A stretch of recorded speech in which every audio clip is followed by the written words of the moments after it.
My girlfriend said, "Let's pretend we broke up for a week just to see how we feel." I said, "If that's what you want." On day 3, she posted a photo cuddling another guy. I didn't text her, just changed the locks and tossed her stuff outside. She showed up crying. It was just a test. I said, "Good, I passed." Ever had one of those moments when you realize your entire relationship was built on quicksand? That's where I found myself last month. Thought I'd share how I handled it since it might help someone else spot the red flags I missed for 2 years. It started on a regular Tuesday night. I 32M had been living with my girlfriend Allison, 29F, for about 8 months. We'd been together for nearly 2 years. Total things were mostly good, or so I thought. I was making dinner when Allison came home from her job at a marketing firm. She seemed off, quiet, distracted. When I asked what was wrong, she sat at the kitchen counter and dropped her bong. "I think we should pretend we broke up for a week." I stopped chopping vegetables and looked at her. "What?" "Not for real," she clarified quickly. "Just an experiment to see how we feel being apart, to make sure this is still what we both want." My first thought was that she'd met someone else and was testing the waters before making a decision. I kept that to myself. "Where's this coming from?" I asked instead. She gave me some line about her friend Megan doing the same thing with her boyfriend and how it brought them closer than ever and reminded them why they fell in love.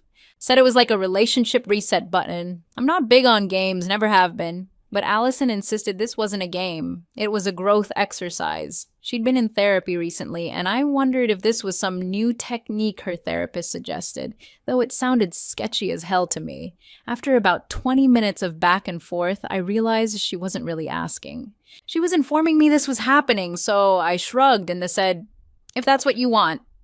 She seemed almost disappointed by my easy agreement. Maybe she expected me to beg her not to do it. Not my style. We established the ground rules. For 1 week, we'd act like we weren't together. No calls, no texts, unless it was about logistics for the apartment. She'd stay with her friend Megan. We'd reassess. After 7 days, she packed a bag that night and left for Megan's place. The apartment felt strange without her, but not necessarily in a bad way. Quieter, more orderly. I slept better than I had in months. The next day was uneventful. I went to work. I'm an architectural engineer, hit the gym, grabbed a beer with a colleague, didn't hear from Allison, which was following the rules. I found myself not really missing her, which was information in itself. Day 2 was similar. I caught up on some projects I'd been putting off, called my brother, watched a movie. Allison would have hated. Still no contact from her, which was fine. Then came day 3. I rarely use Instagram, but I do have an account. Was scrolling through while eating lunch when I saw it. A post from Allison. She was curled up on a couch with some guy I'd never seen before. His arm was around her head on his shoulder. The caption, "Sometimes life surprises you with exactly what you need." I stared at the photo for a solid minute. This wasn't at Megan's place. The apartment in the background wasn't familiar. The timestamp showed it was posted that morning. So much for the relationship reset button. More like the test, the replacement button. I finished my lunch, put the dish in the sink, and made 3 phone calls. First to my landlord. I explained the situation and asked about my options regarding the apartment, since both our names were on the lease. Ted, the landlord, explained I couldn't legally lock her out. However, he did mention that if she had actually moved out permanently, not just temporarily, we could discuss a lease modification. For now, I'd have to handle this differently. Second, to my lawyer friend Chris, wanted to check where I stood legally. He was blunt. "You can't change the locks or remove her stuff. That's an illegal eviction, even if you're mad. That you don't have to keep living with her either. Document everything in case this gets messy." Third, to a friend with a spare room. Asked if I could crash there for a few days while I figured out next steps. Ryan agreed immediately. I packed up some of my essentials, then went to our shared storage closet and pulled out Allison's suitcases. I carefully packed enough of her clothes and daily necessities to last a couple weeks, left them by the door, and sent her a text. The only one all week. "Saw your Instagram. I've packed some of your things by the door. I'll be staying elsewhere for a while. Please come get your stuff. We're done." Then I muted her number and headed to Ryan's place. I didn't hear anything that night. The next morning, Ryan and I grabbed breakfast before work, and he helped me start looking at short-term rental options. I wasn't about to keep living with someone who'd pulled that kind of stunt, but I also wasn't going to do anything illegal. Around noon, I got a text from Allison, WTF, we're on a break, not broken up. Where are you? I didn't respond. Let her stew in the uncertainty she created. After work, Ryan came with me to check on the apartment. Allison wasn't there, but the suitcases I'd packed were gone. I grabbed a few more of my things and left again. The next day, I spoke with Ted again about my options. He said that legally the best approach would be for one of us to formally request removal from the current lease and sign a new one. The person staying would need to qualify for the rent on their own income. Given my steady job and perfect payment history, he was fine with me taking over the lease solo if that's what we decided. Allison finally called that evening and I answered. Time to end the games. You said we were broken up for a week. I replied calmly. I said, pretend it wasn't real. It was just a test. A test you failed when you posted yourself cuddling with another guy after only 3 days.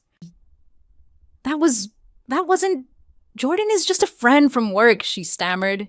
I don't care if he's the Pope. We're done. She started crying harder. It was just a test to see if you cared enough to fight for us. It was the real reason for this whole farce, not a relationship reset, but a manipulation tactic to make me prove my devotion. All the pieces clicked into place. The weird mind games over the past few months, the manufactured fights that came out of nowhere, the constant need for reassurance. Well, good news. I said it was a test and I passed. I respect myself enough not to be with someone who plays games like this. You can't just break up with me over this. She said, shifting tactics. We have a lease together. You can't make me leave.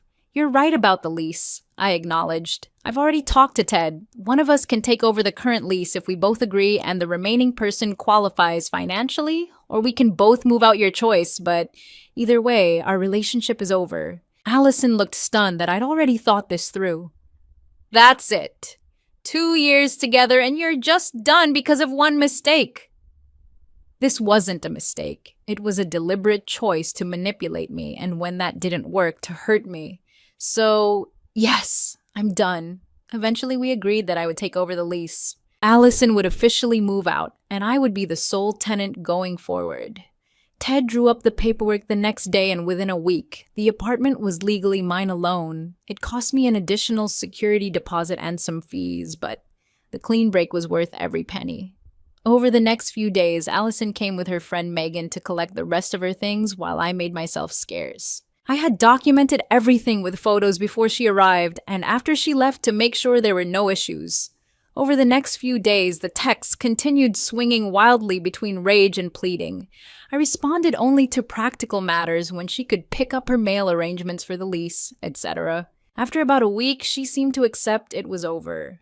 Then came the social media campaign, vague posts about betrayal and men who can't handle strong women.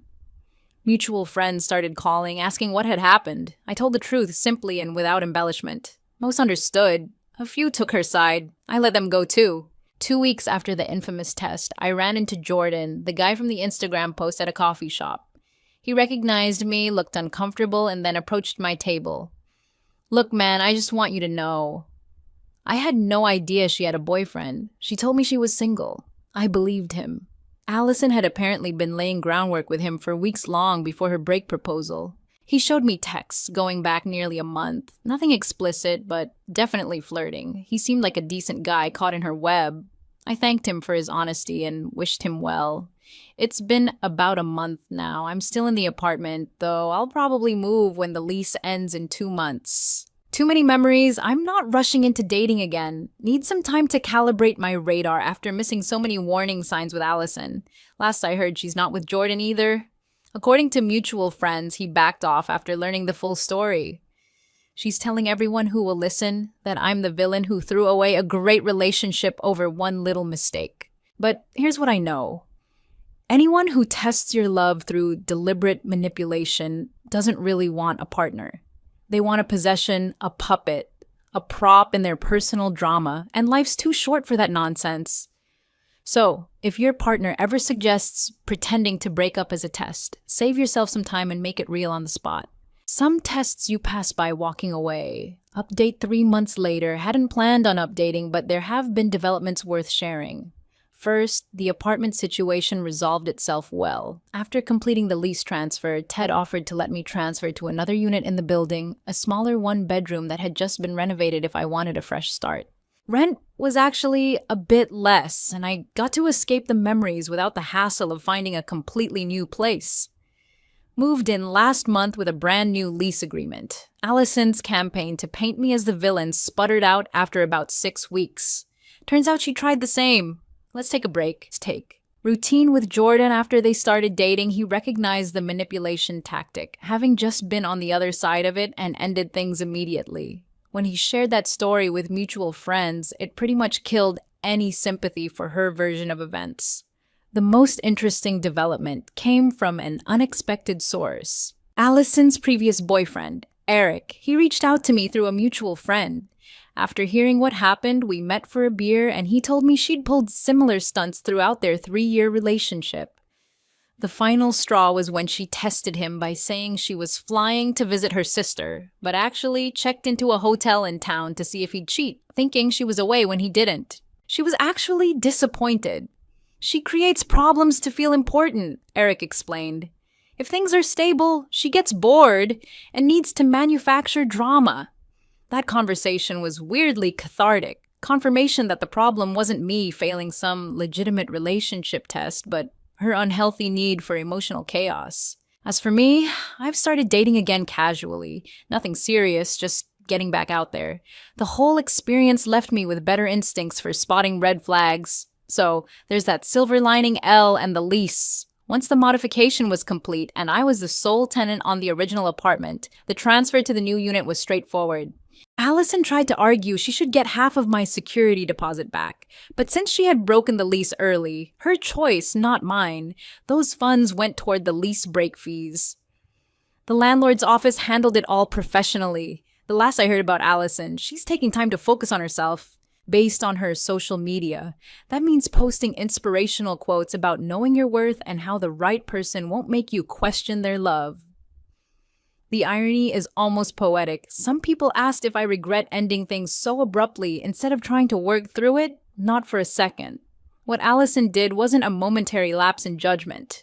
It was a calculated test of how much manipulation I would tolerate. Finding out the answer was none seems to have been educational for her. Consider this case closed. Sometimes the trash takes itself out. It just needs a little help with the door.